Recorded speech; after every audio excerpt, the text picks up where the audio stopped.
Hola, mi amigo querido. En el estudio de esta semana veremos a Jesús como el gran maestro. Mira, Jesús se adelantó a cualquier principio educativo moderno. Él superó cualquier método didáctico que los grandes maestros de la historia utilizaron. Jesús, sin duda ninguna, fue el más extraordinario maestro de todos los tiempos.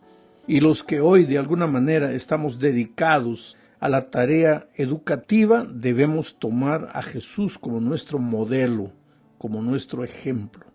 Esta semana, sin embargo, nos concentraremos en algunas lecciones que Jesús nos enseñó y que todo educador cristiano debería incluir en su enseñanza, a despecho de la materia que enseñe.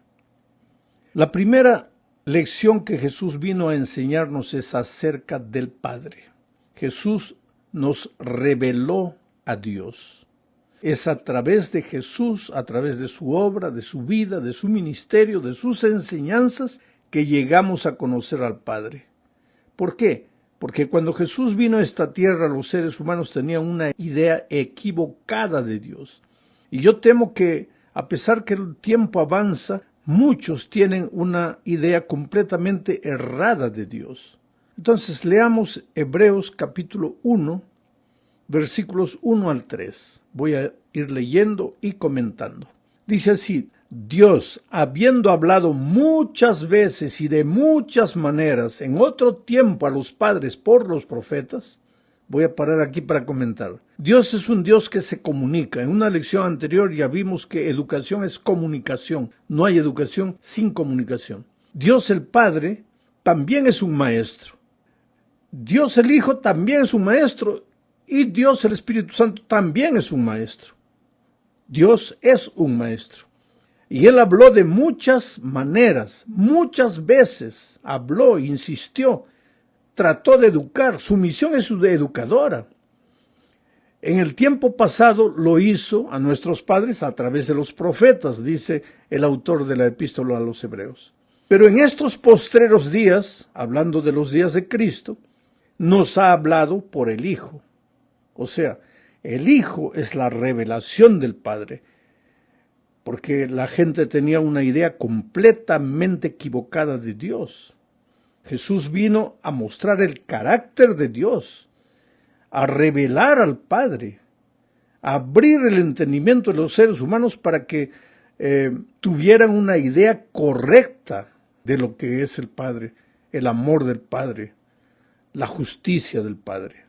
Sigo leyendo el texto. Entonces Dios en estos postreros días nos ha hablado por el Hijo, a quien constituyó heredero de todo y por quien asimismo hizo el universo. O sea, el autor de la epístola a los Hebreos coloca al Hijo, a Jesucristo, en el mismo principio de la creación.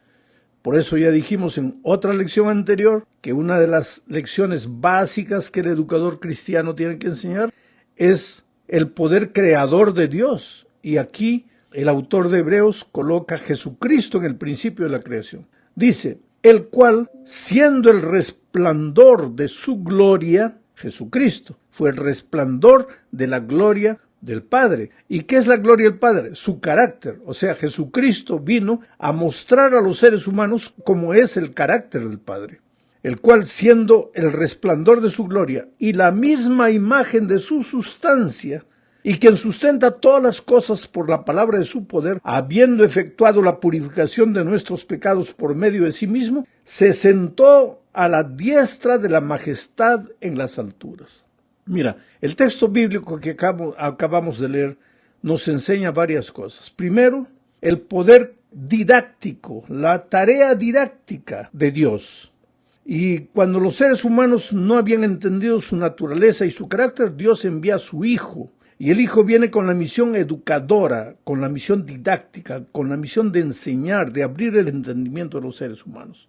Pero el autor de la epístola coloca a Cristo en la misma creación. No hay enseñanza cristiana sin enseñanza creacionista. Y no coloca a Jesús solo como el que vino al mundo a sufrir, sino que lo coloca como aquel que se sentó a la diestra de la majestad en las alturas. ¿Quién veía a Jesucristo en esa tierra? Pues veía al propio Padre. Quería el ser humano saber cómo era el carácter del Padre era solo mirar a Jesús. Jesús vino a revelar a su Padre para los seres humanos. Comparemos ahora este texto con lo que dice Pablo al respecto en la segunda epístola a los Corintios, capítulo 4, versículos 3 al 6. Pero si nuestro evangelio está aún encubierto, entre los que se pierden está encubierto. Quiere decir, Pablo dice que el evangelio que predicaba, y el evangelio es la revelación de Jesucristo. El evangelio son las buenas nuevas que el Señor Jesucristo vino a traer a esta tierra. Y Pablo, escribiendo a los Corintios, dice que ese evangelio estaba encubierto, pero encubierto para los que se pierden, para los que no quieren entender, para los que no aceptan, para los que endurecen su corazón a Dios. Vuelvo a leer, pero si nuestro evangelio está aún encubierto, entre los que se pierden está encubierto, en los cuales, aquí viene la respuesta, ¿y por qué está encubierto el corazón de esas personas? En los cuales el Dios de este siglo cegó el entendimiento de los incrédulos. ¿Para qué? Para que no les resplandezca la luz del evangelio de la gloria de Cristo. ¿Qué es la gloria de Cristo? Su carácter. ¿Y qué ha hecho el diablo? Ha endurecido, ha encubierto el entendimiento, ha cegado el entendimiento de los incrédulos para que no observen, no logren observar y aprender del carácter maravilloso de Jesucristo, de su gloria, para que no les resplandezca la luz del evangelio de la gloria de Cristo, el cual es la imagen de Dios. Quiere decir, la gloria de Jesús, el carácter de Jesús ya no era otra cosa, sino el reflejo del carácter del propio Padre, a través del Hijo que podíamos conocer al Padre.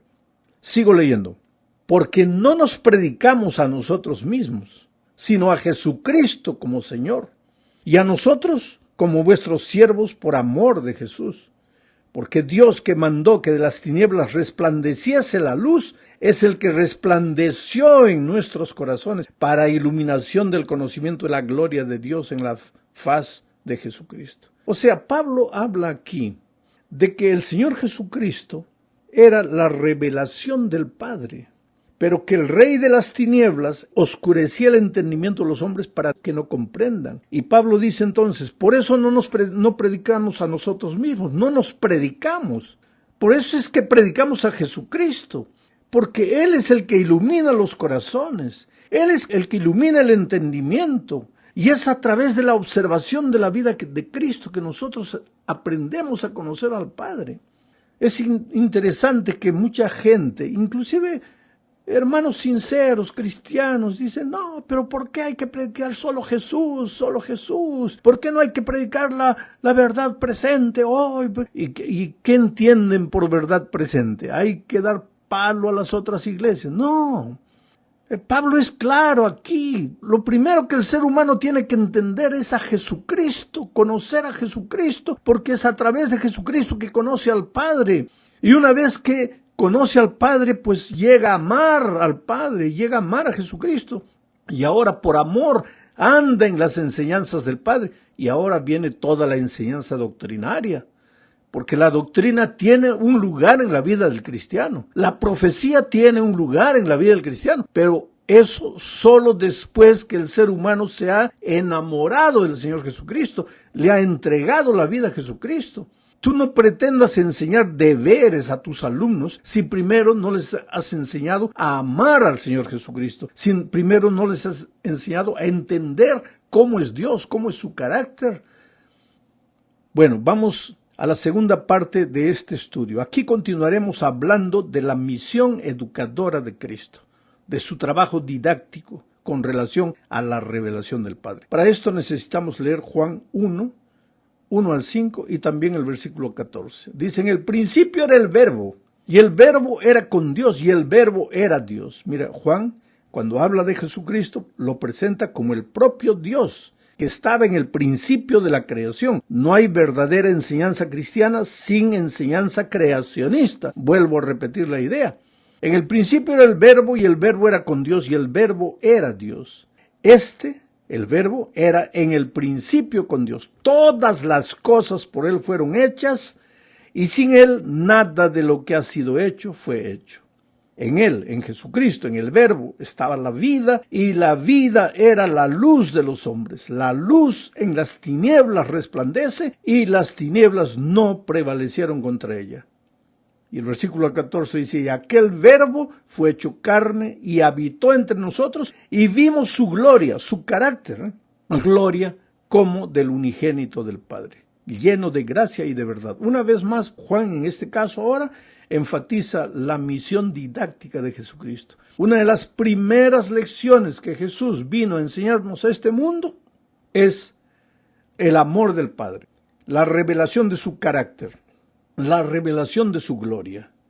Y si tú quieres ser un maestro como Jesucristo, vuelvo a repetir, no importa la materia que enseñes, matemáticas, portugués, español, inglés, geografía, arqueología, griego, lo que tú quieras, tienes que tener como objetivo final llevar a tus alumnos a entender a Dios, el amor de Dios, la misericordia de Dios, a entregar el corazón a Dios, a amar a Dios, porque una vez que el alumno llega a amar a Dios, pues todo lo demás es consecuencia.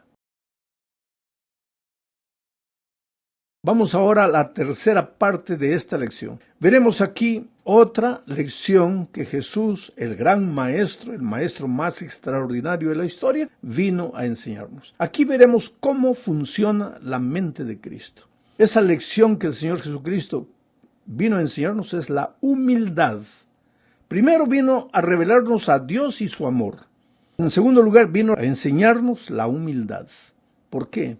Porque sin duda, si esta es una de las principales lecciones que Él quiso enseñarnos, es porque la humildad es la base de una vida feliz. No hay manera de que tú seas feliz en esta tierra si no aprendes a ser una persona humilde. Ahora, aquí veremos cómo funciona la mente de Cristo. Es completamente diferente a la manera como nosotros vemos la vida y de cómo pensamos. Para esto leamos Filipenses 2, 5 al 11. Voy a ir comentando. Antes de leer el texto, yo quisiera que tú supieras que en la iglesia de Filipos, Pablo escribió Filipenses para ellos, había un problema de discordia entre los hermanos. ¿Qué pasaba? Algunos tenían un concepto demasiado alto de su propia persona. Se creían superiores a los otros, a la unidad, pues la unidad de la iglesia estaba siendo fragmentada por causa de esta lucha entre los hermanos. Ahora, tú puedes mirar para atrás y decir, qué filipenses orgullosos, cómo vivían peleando. No, espera un poco, no mires para atrás, mira para tu iglesia hoy día. ¿Qué sucede cuando llega la comisión de nombramientos al final de año? ¿Qué sucede contigo cuando querías ser anciano y no fuiste nombrado anciano? Cuando en lugar de nombrarte primer anciano te nombraron diácono. ¿Cómo te sientes? ¿Qué piensas? Y si tú eres un pastor, ¿qué pasa cuando llega la trienal, la cuadrienal y no eres reelegido o no eres elegido? ¿Cómo te sientes? Entonces, este asunto de humildad no es asunto de palabra, no es asunto de predicar un sermón bonito de la humildad, no es asunto de levantarnos el sábado para hablar de lo que es la humildad, no, es asunto de vivirla. Y por eso ahora leo el texto de Filipenses capítulo 2 a partir del versículo 5, dice así. Haya pues en vosotros este sentir que hubo también en Cristo Jesús. Mira, haya en vosotros este sentir. No dice este hacer. ¿Por qué? Porque hacer tú puedes hacer lo que tú quieras cuando estás sintiendo en lo profundo de tu corazón otra cosa. Por ejemplo, tú puedes saludar y felicitar a una persona que fue nombrada para un cargo que tú querías ser nombrado. Entonces, cuando él es nombrado, tú vas y lo abrazas y lo felicitas. ¿Pero qué estás sintiendo en tu corazón? Ahora Pablo dice, hay en vosotros este sentir, no este hacer. Hacer es fácil, sentir es otra cosa. Dios no está preocupado solo con lo que tú haces, está preocupado también con eso. Pero cuando lo que tú haces es el resultado de lo que tú sientes. Entonces, haya pues en vosotros este sentir que también hubo en Cristo Jesús. Aquí viene Jesús como el maestro de la humildad. Jesús no solo hizo cosas buenas, Jesús sintió las cosas buenas en su corazón. Haya pues en vosotros este sentir que hubo también en Cristo Jesús, el cual siendo en forma de Dios, mira, Jesús es Dios, pero no estimó el hecho de ser igual a Dios como cosa a la cual aferrarse, agarrarse, así como el loro se agarra de la madera y no la suelta, ¿no? Jesús era Dios, pero no tomó el hecho de ser Dios como cosa a la cual aferrarse, sino que se despojó de sí mismo, tomando la forma de siervo semejante a los hombres, y estando en condición de hombre, se humilló a sí mismo, haciéndose obediente hasta la muerte y muerte de cruz. Interesante, Jesús era Dios, pero no se agarró al hecho de ser Dios, sino se hizo hombre, ya bajó. Pero no se hizo solo hombre, se hizo siervo, bajó más. Pero no se hizo solo siervo, murió, pero no murió cualquier muerte, sino la muerte de cruz, la peor de las muertes, programada para los peores delincuentes. Pero él era Dios, pero dejó y fue hasta la muerte de cruz. Y ahora viene Pablo y dice que en ustedes exista este mismo sentimiento. Ahora lo que tú no sabes es que por el hecho de Jesús haberse humillado, haber descendido a las profundezas de la miseria de esta vida, dice el texto, sigue leyendo, por lo cual Dios también lo exaltó hasta lo sumo y le dio un nombre para que en el nombre de Jesucristo se doble toda rodilla de los que están en los cielos y en la tierra y debajo de la tierra, y toda lengua confiese que Jesucristo es el Señor para gloria del Padre. Ah, interesante. Con este hecho de Jesús, al hacerse hombre, hacerse siervo, morir la muerte de un delincuente, con este proceso, el Señor Jesús vino a revelar la gloria del Padre, o sea, el carácter del Padre. Y lo hizo no con sus palabras, aunque cuando estuvo en la tierra dijo, venid a mí todos los que estáis trabajados y cargados, yo os haré descansar. Aprended de mí que soy manso y humilde de corazón. Aunque él emitió la palabra, dio un discurso bonito de la humildad, de la mansedumbre, la grande lección de su vida fue su actitud, no su discurso, no su palabra. Él no predicó tanto de la humildad, él vivió la humildad. Y ahora viene Pablo y dice que en ustedes haya el mismo sentimiento del Señor Jesucristo. Vamos a la cuarta parte porque el tiempo se nos ha acabado prácticamente.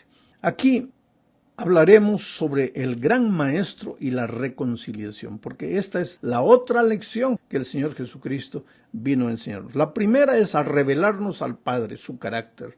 La segunda es a enseñarnos que la humildad es el camino para llegar a las más grandes alturas, solo que tú no te preocupas por las alturas. Eso es consecuencia de tu actitud y de tu vida de humildad. Y en tercer lugar, Él vino a enseñarnos que la reconciliación es la clave de una vida feliz. ¿Por qué reconciliación? Porque todos nos alejamos del Padre. El pecado es separación de Dios. Todos nos fuimos por nuestros caminos. Y ahora viene Jesucristo a enseñarnos que debemos devolvernos a Dios, que debemos reconciliarnos con Dios. Y Pablo dice que el fruto de esa reconciliación es paz. Pero leamos 2 Corintios capítulo 5, versículos 17 al 21. De modo que si alguno está en Cristo, nueva criatura es. Si tú vas a Cristo, pues conoces al Padre, conoces su carácter. Tú también empiezas a reflejar el carácter del Padre. Si tú vas a Jesucristo, pues ahí vas a vivir como Jesús vivió. Cristo en ti va a vivir sus obras maravillosas de humildad, de mansedumbre. Ya eres una nueva criatura. Las cosas viejas pasaron. Ahora todo se ha hecho nuevo. Y todo esto proviene de Dios. No vas a ser humilde porque tú te esfuerzas para ser humilde. Todo esto proviene de Dios, quien nos reconcilió consigo mismo por Cristo y nos dio el ministerio de la reconciliación. Es que no es que solo Jesús te reconcilia con Él, sino que te entrega el ministerio de la reconciliación. Te envía al mundo, a tus alumnos, a todas las personas, para que tú las llames a la reconciliación con el Padre. Y todo esto proviene de Dios, quien nos reconcilió consigo mismo por Cristo y nos dio el ministerio de la reconciliación, que Dios estaba en Cristo, reconciliando consigo al mundo, no tomándole en cuenta a los hombres sus pecados, y nos encargó a nosotros la palabra de la reconciliación. Mi pregunta es, ¿qué estás haciendo con esa palabra de la reconciliación? Así que ahora somos embajadores en nombre de Cristo, como si Dios rogase por medio de nosotros, os rogamos en nombre de Cristo, reconciliaos con Dios.